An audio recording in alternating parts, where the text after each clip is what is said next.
Buenas noches, hermanos. Vamos a tener el tiempo de nuestra enseñanza y antes de empezar vamos a ponernos en las manos de Dios. Padre, te damos gracias, Señor, porque nos permites una vez más estar reunidos bajo tu autoridad. Y te pido, Señor, especialmente por este tiempo de exponer tu palabra. Ruego, Señor, que me des claridad y sencillez al hablar y también que podamos desarrollar un corazón receptivo, Señor, y en humildad recibir y evaluar tu palabra, Señor, para nuestra edificación y para poder glorificar tu nombre, Señor, como iglesia. En el nombre de Jesús, amén.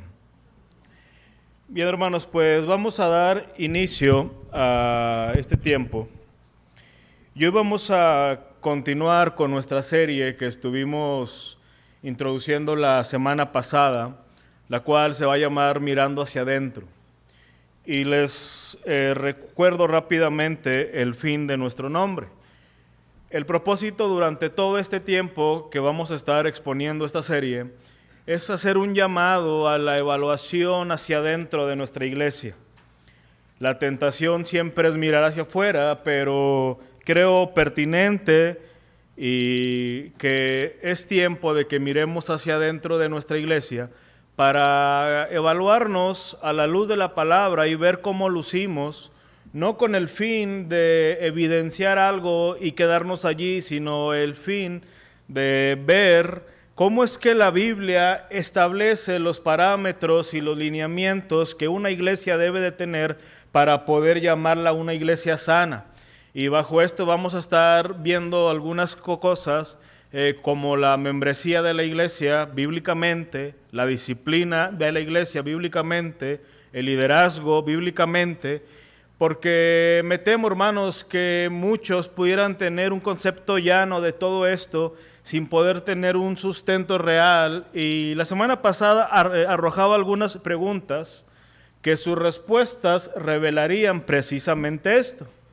Y hablo en términos generales.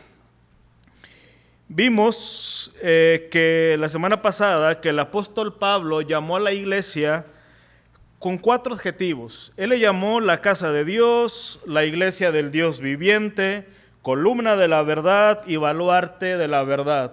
Todo esto para hacer resaltar la importancia de la iglesia local. Pablo estaba por morir y le dice a Timoteo que si él tardaba bajo estas instrucciones, él iba a saber cómo conducirse en la casa de Dios, la iglesia del Dios viviente, columna y baluarte de la verdad. Algo que da peso a estas palabras es que surgen para concientizar nuestra conducta dentro de la iglesia. Él acababa de dar unas instrucciones para los pastores y los diáconos, dejando ver que en primera instancia una iglesia saludable inicia precisamente por el liderazgo y de ellos hacia el resto de la congregación. Establecimos también que un creyente no puede permanecer ajeno de la iglesia, no puede desarrollarse a expensas de la iglesia. Y como mencioné, esto nos va a dar pie al temario que vamos a estar viendo durante algún tiempo. Pero estaba en la tentación de empezar rápidamente con estos temarios, pero pensaba cómo hablar de una membresía, cómo hablar de una disciplina y muchas cosas más, si primero no consideramos algunos de nuestros compromisos con la iglesia local. Así que hoy, en nuestro segundo tema, vamos a ver comprometidos con la iglesia. Comprometidos con la iglesia. Y te pregunto, hermano, ¿te has preguntado cuáles son tus compromisos con nuestra iglesia? ¿En verdad te has puesto por un momento serio, tú o quizás tú y tu familia, al considerar cuáles son tus compromisos con nuestra iglesia? Y cuando digo nuestra, hablo en un término general, así como tú también te pudieras referir a la iglesia como tuya, porque perteneces a ella. Quizás vengan a tu mente rápidamente aspectos como, bueno, parte de mi compromiso es ofrendar, es el asistir regularmente y tener disponibilidad si alguien me pide que le ayude en algo. Y aunque todo esto es verdad, no son todos los compromisos ni los más importantes, sobre todo cuando consideramos que los compromisos dentro de una iglesia existen para promover e incentivar un fin más alto.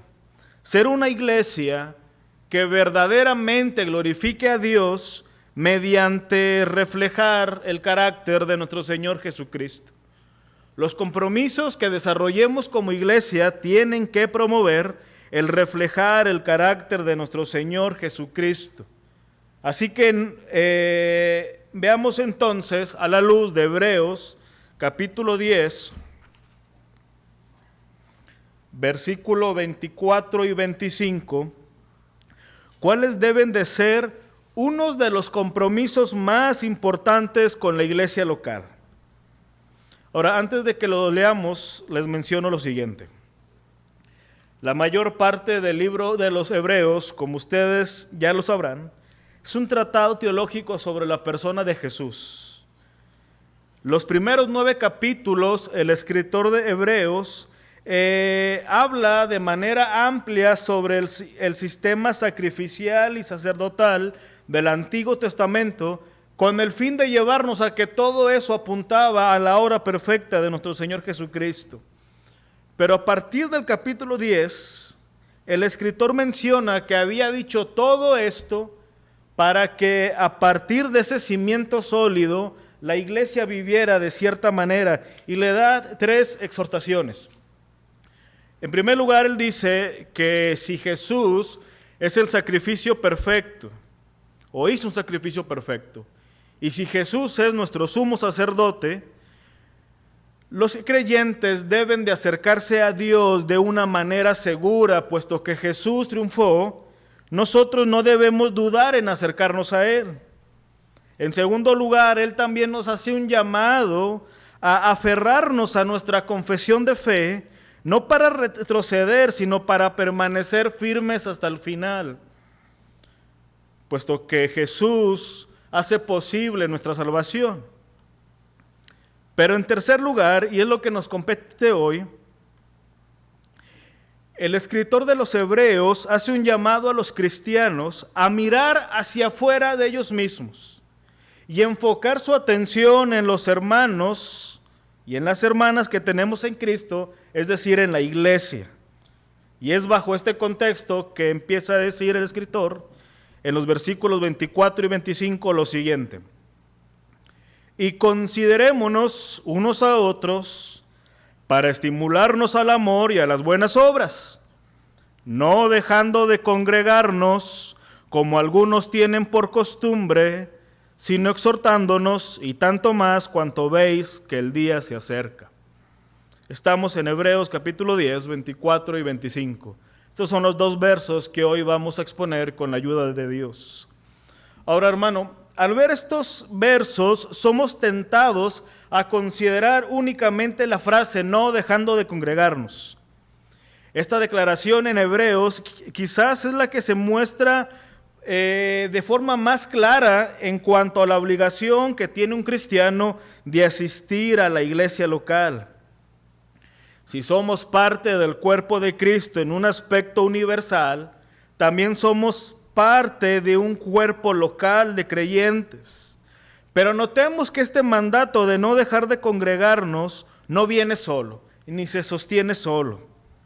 Realmente es un tipo de cláusula para todo aquel creyente que verdaderamente anhela ser transformado a la imagen de nuestro Señor Jesucristo. Es decir, que el mandato de no dejar de congregarnos se nos presenta como un medio para llegar a un fin más alto.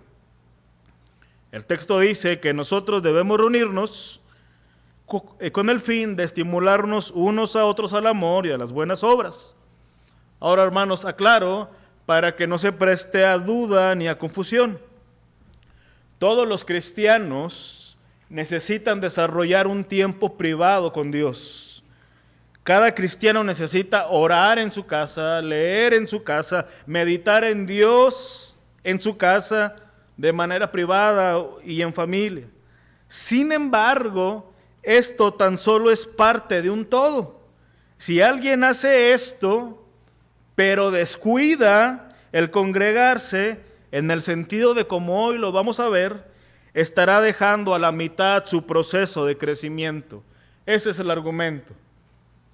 Un creyente necesita a la iglesia para completar su proceso de crecimiento. Ahora, habiendo dicho esto, hermanos, quisiera dar paso a exponer este pasaje. Y al estar leyendo este pasaje, me convencí que lo que le da sentido a nuestros dos versículos es precisamente esta declaración: no dejar de congregarnos. No es lo único, pero sí lo que le da sentido. Es por eso que en primer lugar, hermanos, veamos el compromiso de congregarnos.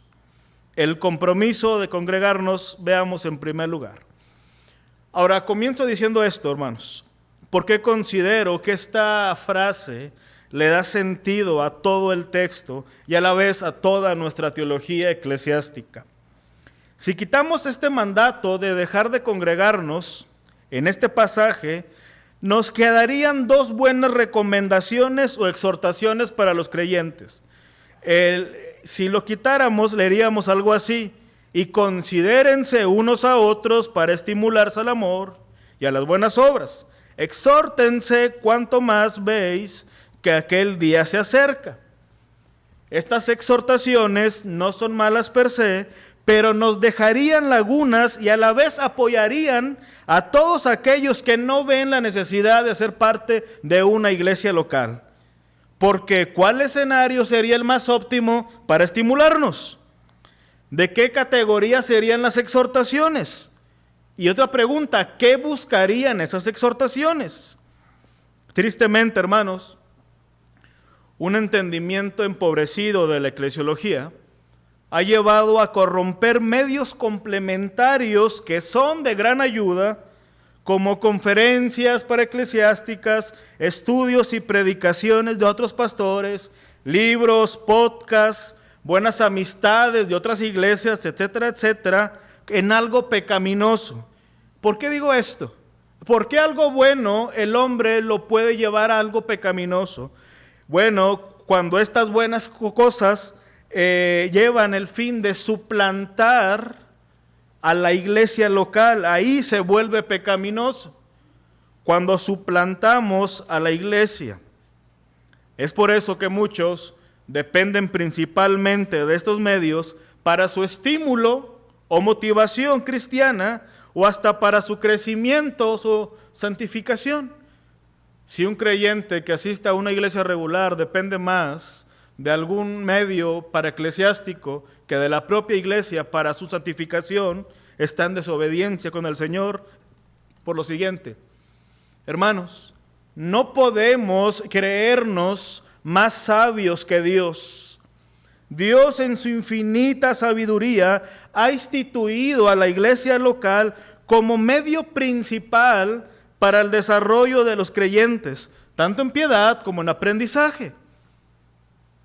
Entonces, cuando yo usurpo esto, le estoy diciendo a Dios: yo soy más sabio que tú, y yo en mi sabiduría sé dónde hallar mejor lo que necesito.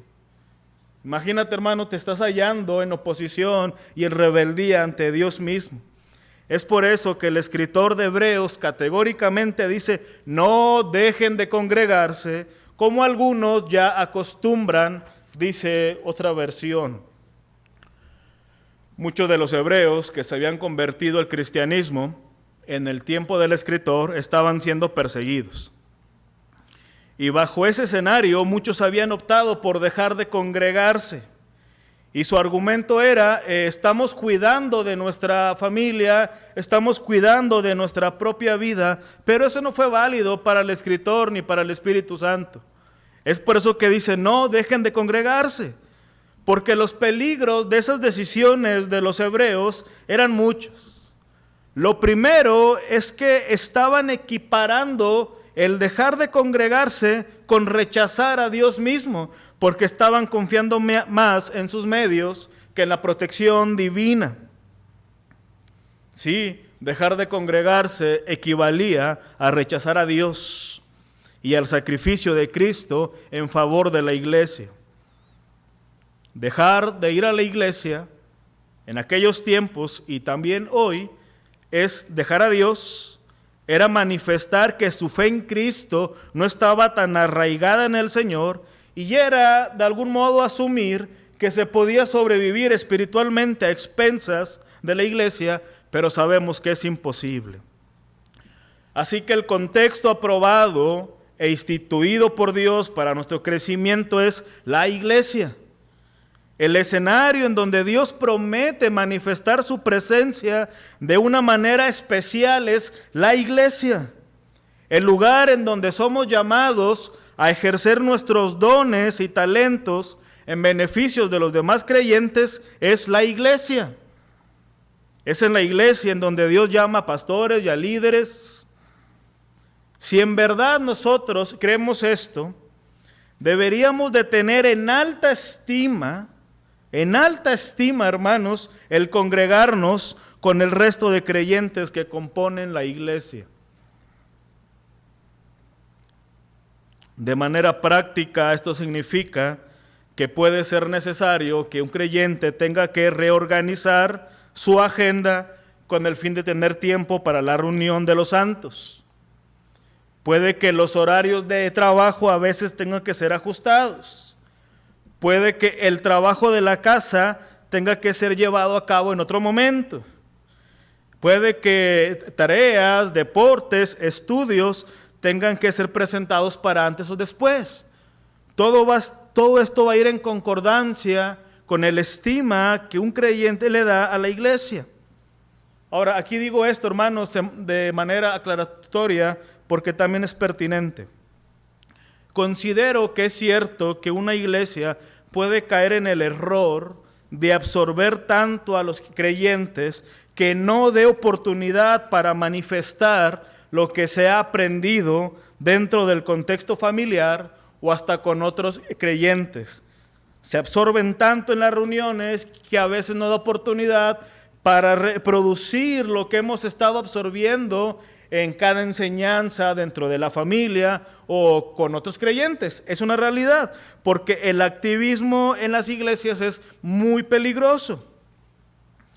Pero la exhortación aquí que nos presenta el escritor de los Hebreos es muy clara. Es ineludible que un creyente no se reúna con los demás santos en el día del Señor. Un creyente debe de reunirse con los demás santos en el día del Señor. Y entiendo que a veces el trabajo, las cuestiones de familia y algunos otros asuntos importantes pudieran complicar la asistencia a las demás reuniones de la iglesia, las semanales, las de oración, las de grupos más reducidos. Entendemos eso. Pero el creyente entendido debería de esforzarse por asistir regularmente a cada reunión donde los santos están reunidos. No siempre se irá de compras, no siempre se atenderá un asunto familiar, no siempre será sano quedarse en casa a ver televisión. Es por eso que el creyente debe de organizarse de tal manera que su compromiso con la iglesia sea prioritario. Ese es el fin que nos quiere comunicar el escritor de Hebreos. Pero el escritor de los Hebreos está haciendo un llamado a más que una simple asistencia. Muchas veces podemos llevar a la asistencia a la iglesia como un asunto más de las cosas que un cristiano debería de hacer. Es como cuando hacemos nuestro checklist de la semana, tenemos estos pendientes y vamos simplemente tachando lo que ya cumplimos. Bueno, así no es la asistencia a la iglesia. Y es por eso que en segundo lugar, hermanos, veamos ahora el compromiso de cada miembro que se une a una iglesia local. El compromiso de cada miembro que se une a una iglesia local. Durante las próximas semanas estableceré las pautas bíblicas para la membresía según diseñó Dios. Por ahora simplemente doy por sentado el concepto de miembro. Pero una vez que hemos establecido la relevancia de congregarnos, estamos listos para considerar los elementos a los que nos debemos de comprometer como parte de una iglesia. Y nuestro pasaje nos arroja al menos dos compromisos: estimularnos y exhortarnos. Vean una vez más el versículo 24 y el 25. Y considerémonos unos a otros para estimularnos al amor y a las buenas obras, no dejando de congregarnos como algunos tienen por costumbre, sino exhortándonos, y tanto más cuanto veis que aquel día se acerca. Así que en primer lugar veamos estimularnos. ¿Qué implica y qué representa este compromiso que un miembro debe de abrazar al unirse a una iglesia local? Bueno, primero el autor de los Hebreos inicia diciendo: considerémonos unos a otros. Esta palabra considerar tiene la idea de reflexionar, meditar y pensar. Es decir, antes de hacer algo, el miembro tiene que estar en su hogar, en su trabajo, en cualquier escenario, apartando un momento y buscando de qué manera pudiera estimular a otros hermanos en la fe de su comunidad al estímulo, al amor y a las buenas obras. Es como si el escritor nos dijera que nos comprometamos a pensar continuamente cómo podemos provocar a otros hermanos en la fe a que sean más amorosos bíblicamente y a que se santifiquen más. Así como le dedicamos tiempo a pensar en asuntos muy personales, cuándo vamos a viajar, cuándo vamos a ir de compras, cuándo vamos a ir al mandado, cuándo vamos a hacer esto, todo lo que cualquier familia piensa y reflexiona. Bueno, el escritor dice, incluye y que sea parte de las prioridades cómo tú puedes estimular a otros al amor y a las buenas obras. De cierta manera, un cristiano debe conspirar, planificar, buscar, diseñar cómo puede motivar a sus hermanos y hermanas a las buenas obras. Algo que simplemente no podemos hacer a menos que estemos estrechamente relacionados con los demás miembros. Por lo regular, estos términos que usé, de planificar, de conspirar, los solemos usar en aspectos peyorativos, pero aquí le damos un sentido positivo. Parte de nuestra vida como creyentes es pensar cómo puedo hacer que mi hermano crezca en el amor, cómo puedo hacer que mi hermano crezca en santidad. Y nota, hermanos, que el escritor está haciendo un llamado a la iglesia, y como dije la semana pasada, a cada miembro, de los cuales están incluidos los pastores, pero que un pastor no es más miembro que un miembro regular, por así decirlo. Por tanto, esta tarea de estimularnos al amor y a las buenas obras es una responsabilidad grupal. Así como tenemos una responsabilidad nosotros, ustedes también la tienen de estimular a otros. Y eso es algo que el escritor quiere que entendamos completamente. Ahora tú puedes decir, bueno, esto es una buena idea, lo voy a ver, voy a buscar, es algo bueno, pero esto no es algo menor, hermanos. Déjame decirte que cuando un miembro no está participando activamente en estimular a otros, está en desobediencia a Dios. Ahora, ¿cómo exactamente puede un cristiano conspirar positivamente, planificar positivamente para el bien de sus hermanos creyentes?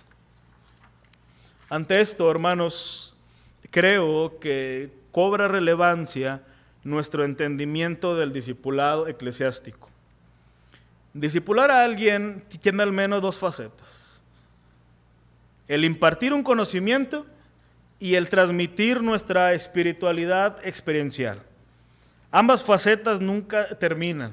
Es por eso que cuando un creyente termina su tiempo de lecciones, su discipulado sigue, ahora mediante la predicación, mediante estudios, mediante la comunión con otros santos. Esta clase de discipulado está desarrollado en las Escrituras y es el idóneo para incentivar que cada miembro tenga un amor más maduro y una santificación continua. En la primera faceta del discipulado buscamos impartir un conocimiento para que los miembros tengan un marco correcto teológico respecto a Dios, que tengan un entendimiento claro de quién es Dios.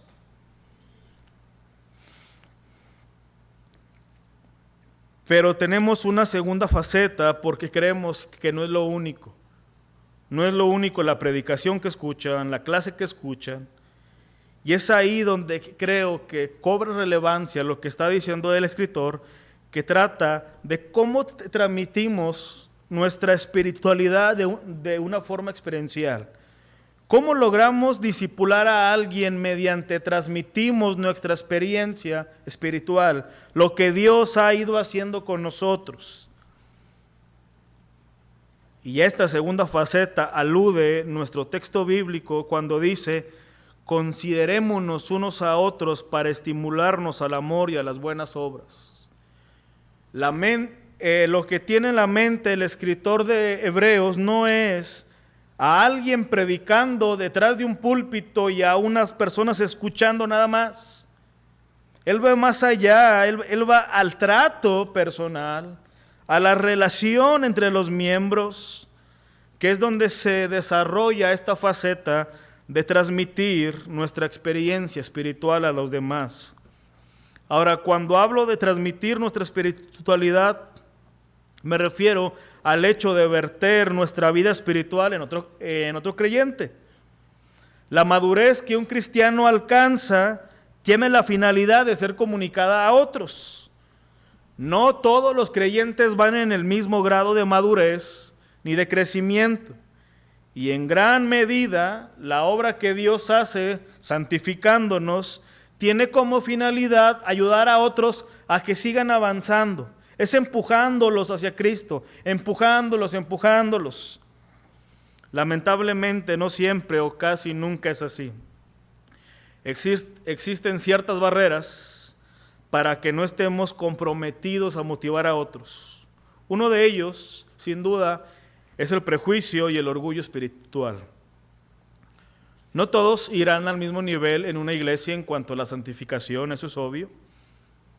Pero muchos, al notar este proceso, que no todos van al mismo nivel, se desesperan y lejos de ser orillados a la oración y a orar más por tu hermano y a buscar más cómo estimularle, son orillados a desarrollar un juicio pecaminoso. Un juicio que lastima y que expone al hermano y que lejos de estimularlo al amor y a las buenas obras, produce en ellos amargura, resentimiento, desconfianza. Es por eso que constantemente somos llamados a este estímulo. Pero pensando en este segundo compromiso, de qué tanto estamos comprometidos como miembros para estimular a otros, de aquí se derivan dos implicaciones muy prácticas de esta razón. Muy prácticas. La primera implicación es la siguiente. Si Dios demanda que tengamos un compromiso permanente en estimular a otros miembros al amor y a las buenas obras, significa que tenemos que hacer un esfuerzo constante por romper nuestro individualismo conformista. A veces pareciera ser que nos excusamos en que no queremos ser parte de una iglesia netamente social. Pero créeme, hermano, es muy diferente ser una iglesia que emule a un club social a una iglesia que se compromete en estimular a otros espiritualmente. En un club social, sus integrantes no se preocupan por la vida espiritual, no se preocupan por los pecados que están esclavizando a sus miembros, mientras que en una iglesia, según el Señor, está principalmente interesada en asuntos que conciernen a lo espiritual. Pero más allá de nuestra personalidad, de nuestro temperamento, debemos de poner por encima nuestro compromiso con Dios por estimular a otros. Deberíamos de levantar nuestra mirada constantemente hacia nuestros hermanos y considerar y pensar cómo puedo ayudarles en su travesía de fe. Para empezar, deberíamos de levantar la mirada y ver cómo están espiritualmente. O qué es lo que los está orillando a tener esa actitud. ¿Qué es lo que está pasando en sus vidas? Y por favor, hermanos, abandonemos el prejuicio y el falso argumento que dice: yo no hago eso de participar en el estímulo de otros hermanos porque todos en una iglesia, o la mayoría en una iglesia, son hipócritas. Y digo falso argumento no porque no sea verdad que en las iglesias exista la hipocresía. En cada iglesia existe la hipocresía. Pero me refiero a que es falso porque en todos los lugares existe esto. Y te pongo un ejemplo. En tu trabajo existen personas hipócritas que no están comprometidas laboralmente, que no justifican su salario, pero aún así tú tienes que ir a trabajar y hacer tu mejor papel, independientemente si son hipócritas o no. Y de la misma manera, en una iglesia local, a pesar de la actitud de los falsos hermanos o de cualquier cosa que pudiera ser un tropiezo, somos llamados a hacer lo correcto nosotros. Así que no dejemos ser seducidos por ese falso argumento de la hipocresía. Debemos de buscar participar activamente en la vida de otros creyentes y dejemos que otros creyentes también participen en la nuestra. Para ello se demanda de nosotros esfuerzo y humildad en el Señor. Esfuerzo por salir de nuestra comodidad y humildad para recibir el estímulo necesario. Esto va más allá de la afinidad que logremos desarrollar con algunos. Esto abarca toda la iglesia. Es decir, mostremos interés y esfuerzo por igual en cada miembro de nuestra iglesia. Y tenemos un medio de gracia valiosísimo para esto, que es la oración. Cada uno en su debilidad sabe, bueno, a mí se me dificulta mucho esto. Mi tendencia es ser así, mi personalidad es así, pero Señor, tú que eres todopoderoso, en oración dame de tu gracia para cumplir con lo que tú demandas de mí. A ti someto cada parte que me impide participar de esto. Tenemos el precioso recurso de la oración. Descargamos ahí todo lo que nos detiene para avanzar. En la oración hacemos a un lado el orgullo. En la oración clamamos por fortaleza. Pero hay una segunda implicación de este segundo mandato. Si Dios demanda de nosotros un compromiso constante en estimular a otros a las buenas obras y al amor, significa también, hermanos, que debemos de cuidar nuestro trato y el tipo de relación que llevamos con otros creyentes. Significa que debemos cuidar nuestro trato y el tipo de relación que llevamos con otros creyentes.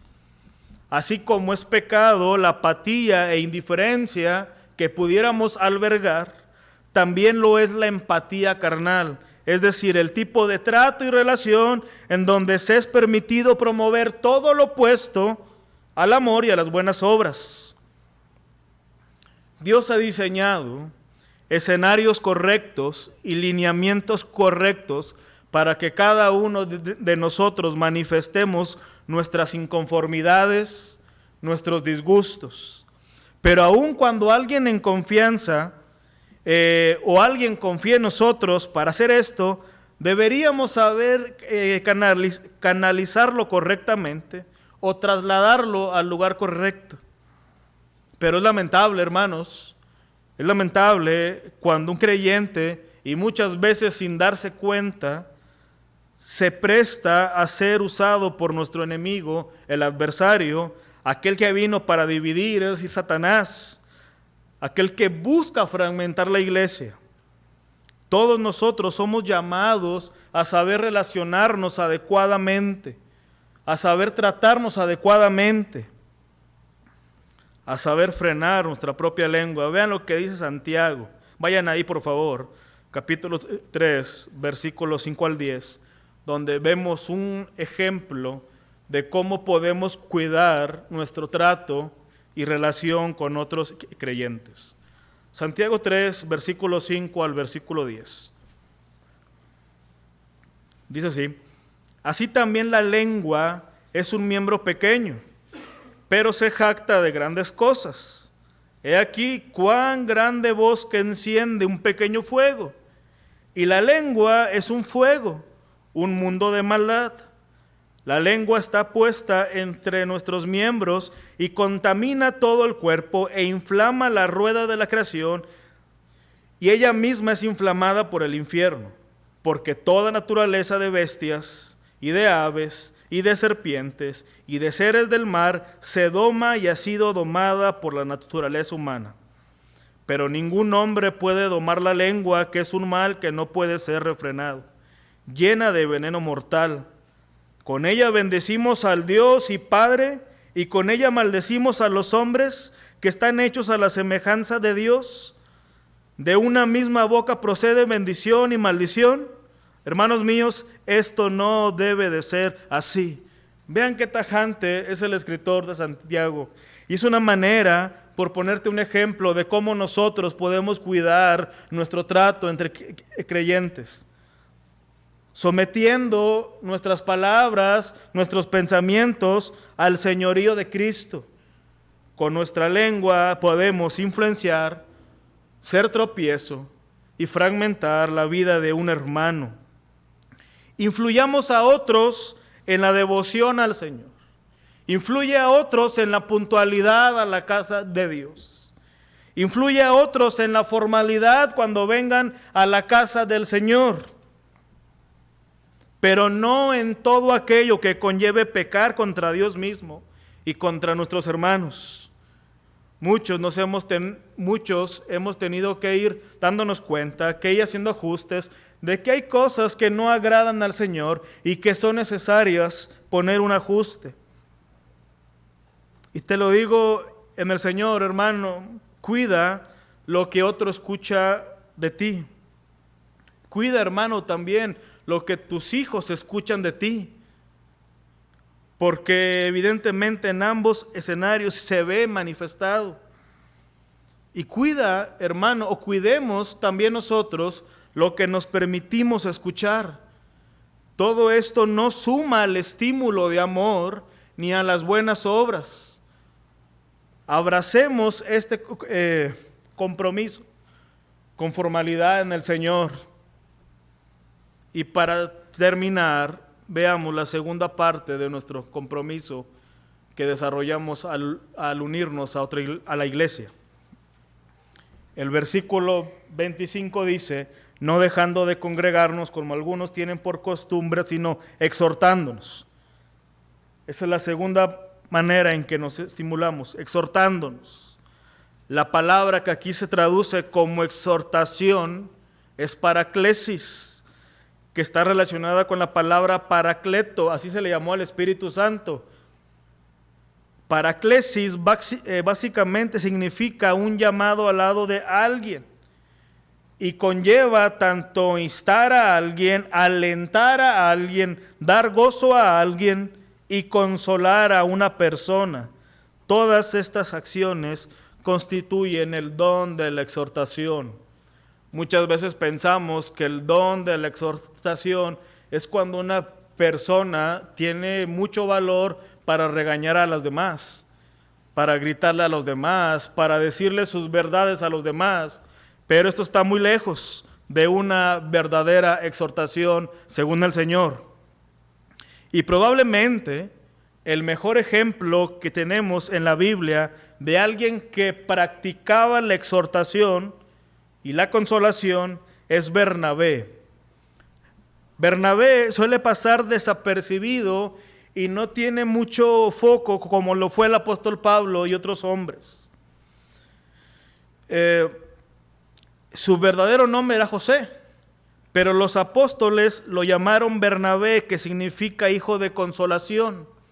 En el libro de Hechos vemos a Bernabé que llevó al recién convertido Pablo a la iglesia de Jerusalén, La iglesia estaba expectante porque lo conocían como Saulo, aquel que había participado en la persecución.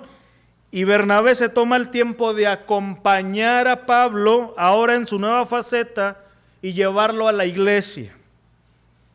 También vemos en Hechos que Bernabé alienta a los creyentes a que perseveren en la enseñanza de la gracia.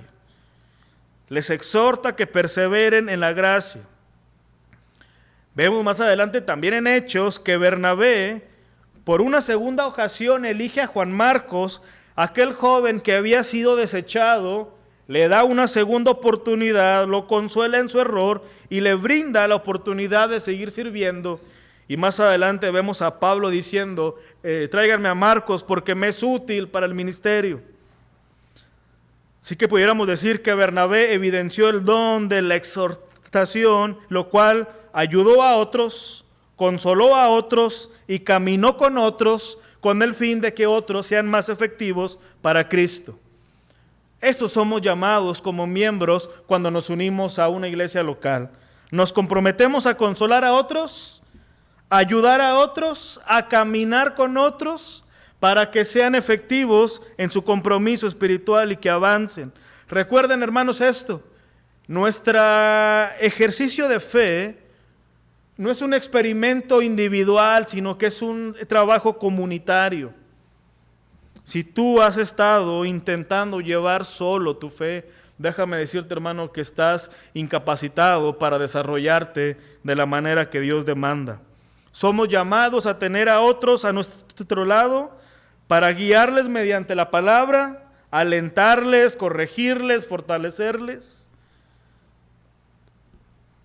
Es desprendernos un poco de nuestro tiempo para invertirlo en los demás, sobre todo en los más necesitados. Cuanto más, dice el texto, que estamos conscientes que el gran día se acerca. El gran día se acerca, aquel día de gozo para los creyentes, pero de juicio para los perdidos. Así que, puesto que el Señor no tarda en venir por su iglesia, somos llamados a, mientras que esto pasa, caminar con nuestros miembros de la iglesia para que sigan avanzando, de tal manera que cuando Cristo regrese por nosotros, halle a una iglesia santa y sin mancha, que anhela con gozo y con ansias el retorno de su Señor. Roguemos a Dios, hermanos, que nos podamos apropiar de estas verdades, que las podamos evaluar y discernir según la palabra, solo con el fin, reitero, de hacer de nuestra iglesia una iglesia santa que espera con gozo a su Señor y con ansias a su Señor. Vamos a orar. Una vez más, Señor, te agradecemos por el don inmerecido de la salvación que tú nos has dado. Gracias, Señor, porque cuando hacemos memoria y recordamos nuestras muchas faltas, Señor, y hoy nos vemos unidos a tu iglesia, hoy vemos, Señor, que tenemos un lugar donde adorarte, donde hablar de ti, donde caminar, Señor, con otros en la fe. Esto debe de ser un continuo gozo y mucha gratitud. Yo ruego por nosotros que componemos la iglesia, que en nuestra debilidad y en nuestra imperfección y en nuestros errores, Señor, tú nos santifiques, nos ayudes a madurar, nos limpies de todo aquello, Señor, que no te honra, y que podamos reflejar, Señor, tu carácter, que podamos reflejar todo lo que tú eres. Gracias, Señor, y te lo suplicamos en el nombre de Jesús. Amén. Gracias, hermanos. Bueno, vamos a